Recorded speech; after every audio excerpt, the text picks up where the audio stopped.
Molecular basis of inheritance से हम लोग क्वेश्चन देखते हैं। क्वेश्चन नंबर सेकंड है, read the following statement and choose the correct statement.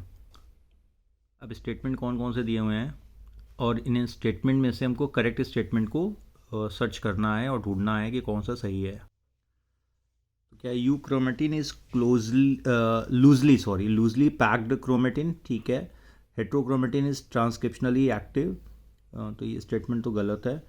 Heterochromatin is transcriptionally active. Histone octamer is wrapped by negatively charge DNA molecule, ठीक है। Histones are rich in lysine and arginine, ये भी सही है। और typical nucleosomes contain 400 base pair, तो यहाँ तो 200 बेस पेयर होता है जहाँ 400 दिया हुआ है। अब इसमें इन्होंने क्या correct answer from the option, तो एक्चुअल में हमको देखना है कि यहाँ से करेक्ट स्टेटमेंट्स कौन कौन से, इनकरेक्ट नहीं देखने हैं, करेक्ट स्टेटमेंट्स कौन कौन से हैं ये हमको देखने हैं। तो ए तो सही होगा, लूजली पैक्ड क्रोमेटिन है, ये वाला गलत होगा, ट्रांसक्रिप्शनली एक्टिव। सी भी सही होगा, लाइसिन और अर्जिनिन ये भी सही है, यहाँ पे रिच होता है। ई वाला गलत है, तो ए हो गया, सी और आई थिंक डी, तो A C D answer number B. तो सेकंड का बी वाला आंसर यहाँ पर सही आंसर है। ओके, नेक्स्ट क्वेश्चन पे आते हैं। 2022 में 2 क्वेश्चन हैं इसी टॉपिक्स में, पहले ही डीएनए से ही पूछे गए हैं। उसको मैं थोड़ा सा ऊपर कर दूँ। क्वेश्चन क्या है, if the length of DNA molecule is 1.11 metre, what will be the approximate number of base pair. तो अगर डीएनए का जो लेंथ ह्यूमन में देखें तो 2.2 मीटर के आसपास होता है, उसमें नंबर ऑफ बेस पेयर जो होते हैं 6.6 इंटू 10⁹ बेस पेयर होते हैं। डिप्लॉयड जीनोम का अगर हम लोग निकाल लेते हैं तो उसका यहाँ पर आधा दिया हुआ है, तो उस हिसाब से तो सीधा आंसर बनेगा 3.3 इंटू 10⁹ बेस पेयर। ओके, तो ये हो गया क्वेश्चन नंबर 3 जो कि लेंथ से पूछा गया था डीएनए के। अब आते हैं कि 2022 का और कौन सा क्वेश्चन है इससे। क्वेश्चन है, the process of translation of mRNA to proteins begin as soon as the small subunit of ribosome encounter with mRNA, ठीक है। The larger subunit of ribosome encounter with mRNA, नहीं, पहले smaller subunit bind होती है। Both the subunit join together, ये भी ऐसा नहीं होता है। The tRNA is activated and the larger subunit of the ribosome encounters the mRNA, तो ये भी सही नहीं होगा। आई थिंक 134 का ए वाला आंसर जो है वो सही आंसर है कि सबसे पहले स्मॉलर सब यूनिट बाइंड करती है, फिर लार्जर सब यूनिट बाइंड करती है, फिर टीआरएनए जो होता है कोडॉन के हिसाब से सही एमिनो एसिड को लेकर यहाँ पर पहुँचता है। तो ये क्वेश्चन हो गया। 3 क्वेश्चन हो चुके हैं अब तक मॉलिकुलर बेसिस से जो कि 2022 में पूछे गए थे। अब आगे आते हैं next question. Question number 153, in an E coli strain I gene gets mutated and its product cannot bind the inducer molecule. If growth medium is provided with lactose, what will be the outcome?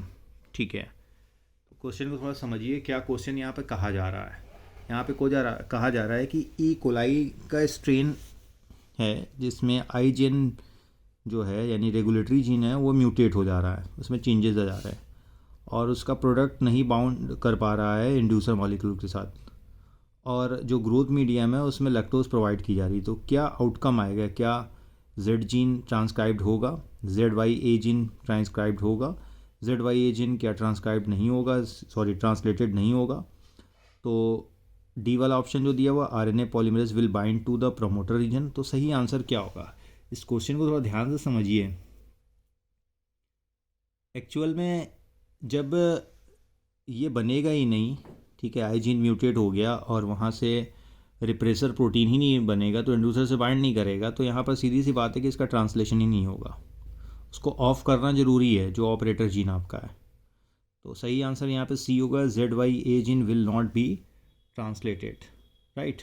तो 153 का सी वाला answer सही होगा। इसके बाद देखते हैं कौन सा क्वेश्चन है।